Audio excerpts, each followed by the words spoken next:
Hey fellas! Welcome back to my channel. My name is Daylin and I am the Walking Mermaid. Today our video is going to be the first part of creating my newest cosplay, Snow White.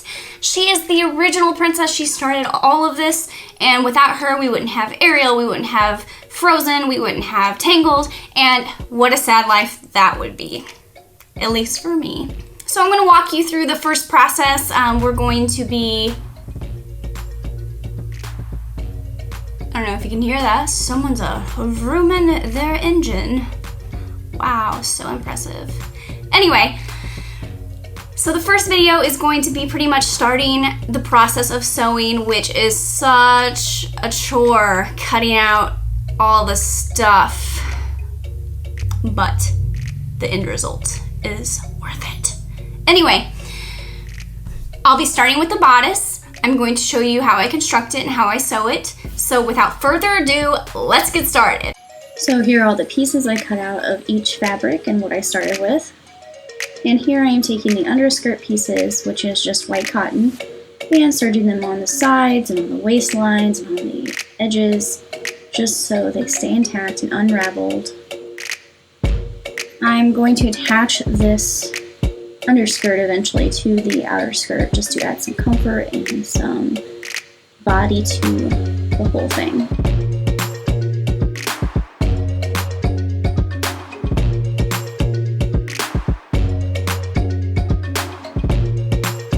As you can tell, my serger likes to move as I work. There are suction cups on the bottom, but they don't like to stick to this table.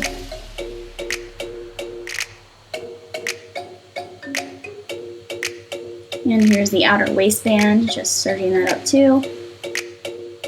And then we get to the outer skirt, all the waist sides, all the bottom sides, and all the sides getting serged.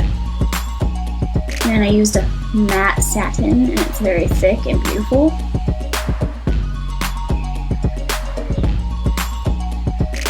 I even ordered most of these fabrics online. They came out awesome because I'm always weary on ordering fabrics online, but they were perfect.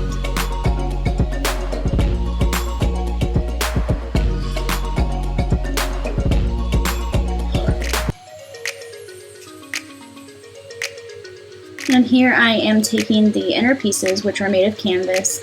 It's like the coutil of a corset, but since coutil is very expensive and I've researched that canvas is just as good, may or may not be, I'm not sure, but it seemed to add the structure I want. So I used a canvas structure on the inside, and that's the white part that I'm sewing onto the outer pieces. I'm simply just sewing them flat onto each other with the pretty sides out.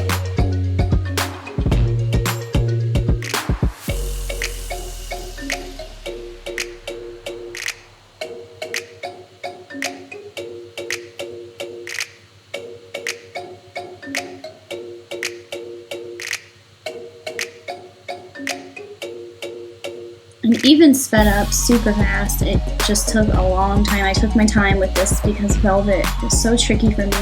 It's really the first time working with velvet on something so professional. So I'm gonna go slow and make sure that we didn't mess it up.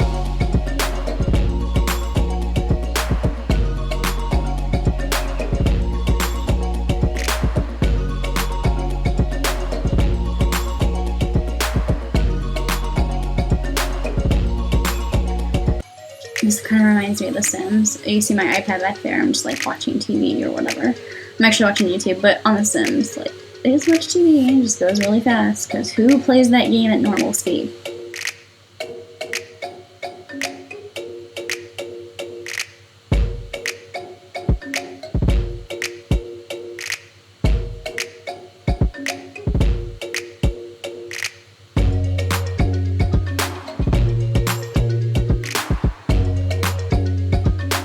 Okay, so I decided to put in a little clip here. It's not the whole thing, but it's me embroidering the bodice front. I wanted to add a little flair instead of just plain blue. I have some like gold lacy looking bodice hearts.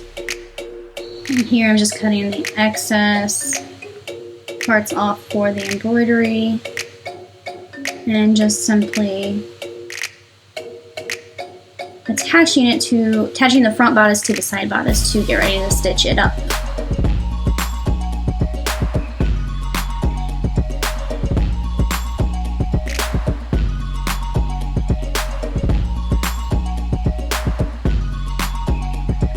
And again, I'm going pretty slow. Pretty thick fabric, I want to be careful, especially on those curves.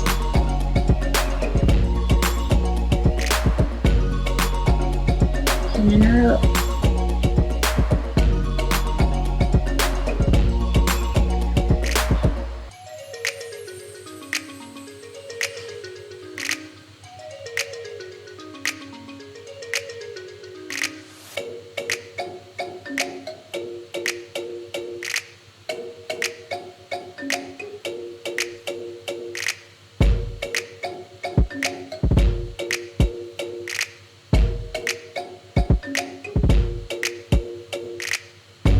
And again, preparing another piece to be sewn together on the bodice.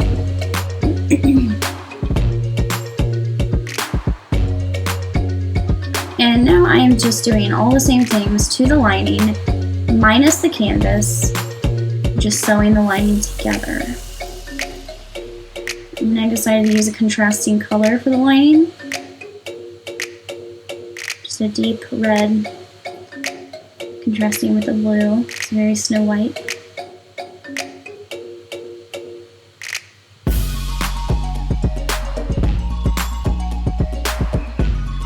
Of course, my dogs make a cameo. There's Roxy in the back in her little bed.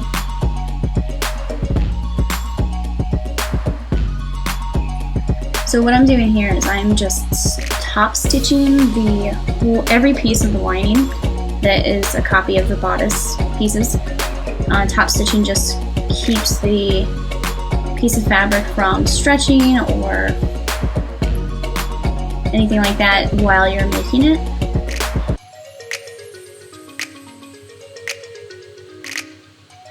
And here I am sewing them together just as I did the bodice.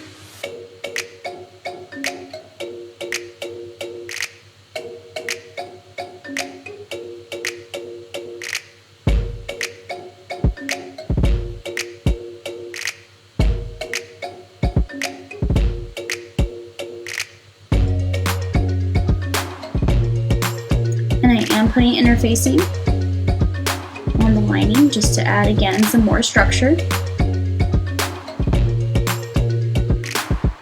Give it some strength.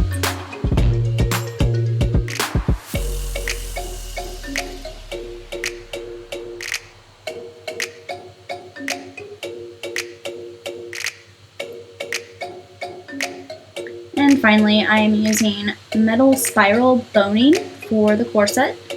This is actually the first time I decided to use spiral metal boning at all.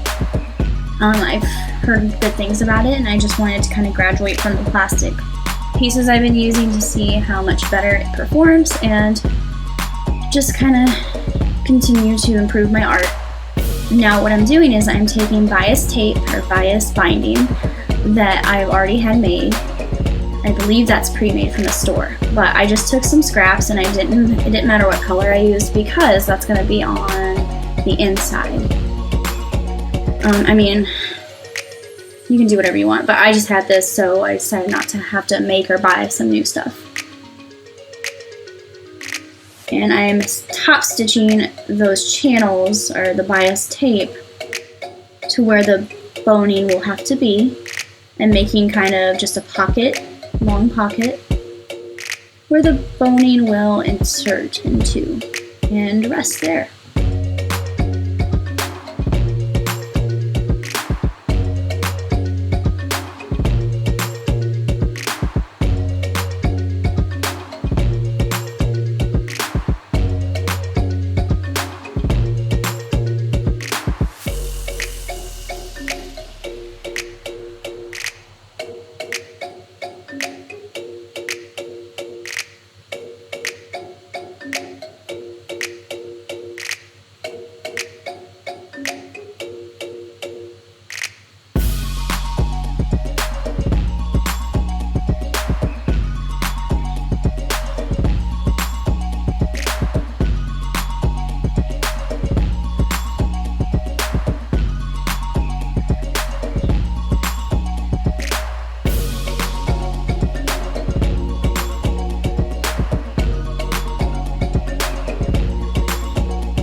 And actually here I'm cutting the Velcro pieces. The pattern called for Velcro to hold the big collar that Snow White has.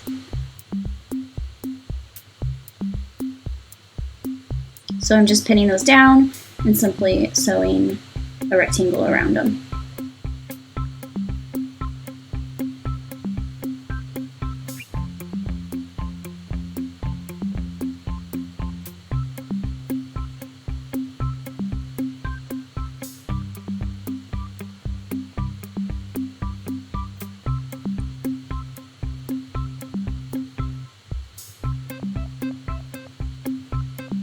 Okay, finally I am attaching the lining to the bodice, matching seams, flattening those seam allowances onto each other, and pinning it just directly on top of each other. So they're each facing toward each other.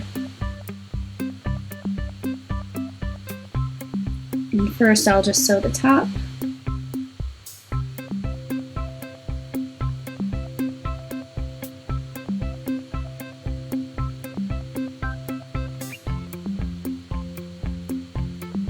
And here we go. Making sure those lay flat so they get caught up and it doesn't look nice. It just creates extra bulk when you fold it back over.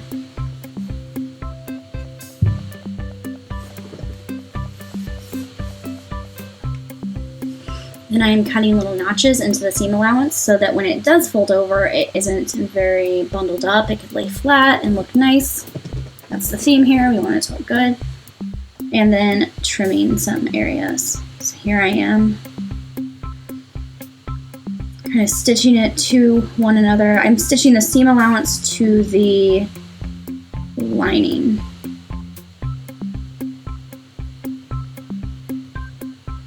To again help it lay flat. And here I'm turning it inside out, or right side out. Pinning it down flat, just to keep it in place while I sew the rest of the sleeves and the bottom part. Here I'm sewing the sides together.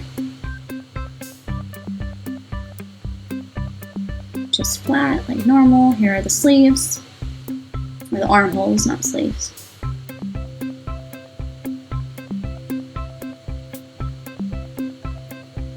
And the other side.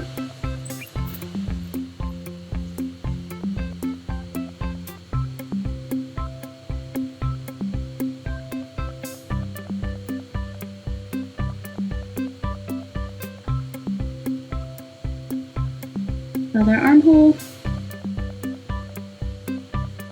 and the bottom edge. Again, just making sure those match up and stitching them both together flat.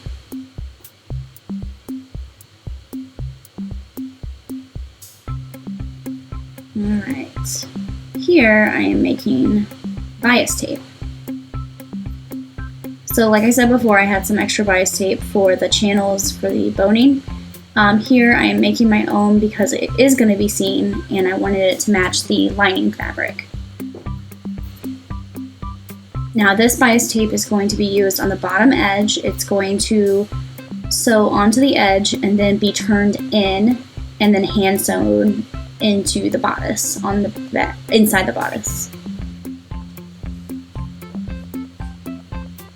I'm taking my handy dandy tool, ironing those edges into each other to make that bias tape. And I'm just using the same fabric as the lining. And on the edges I'm using ridgeline boning just to give it more structure but not too much so I can fold it and make it nice. And just folding it onto itself and stitching. Again on the other side. Great thing about ridgeline boning is you can sew through it. You do not need channels or casing.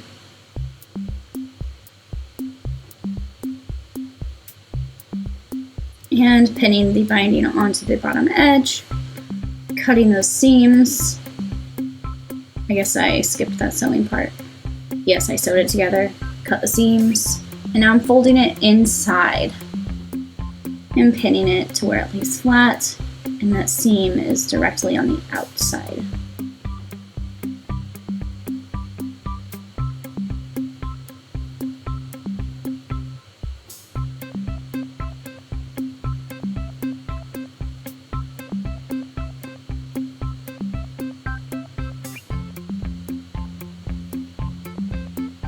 And here I am hand stitching that edge, that folded edge of the other side of the bias tape onto the inside of the lining, making sure my needle does not go through the fashion fabric on the outside. So, this is real fun. What kind of stitch do I use? I use a slip stitch. I don't know what it's called. Yeah, slip stitch, I think.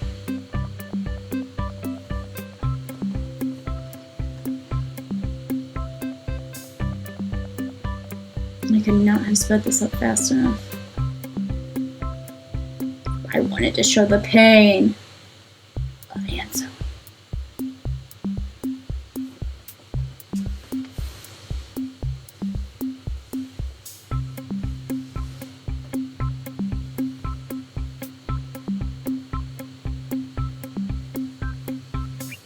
Alright, and here is what I have so far. I think it looks wonderful.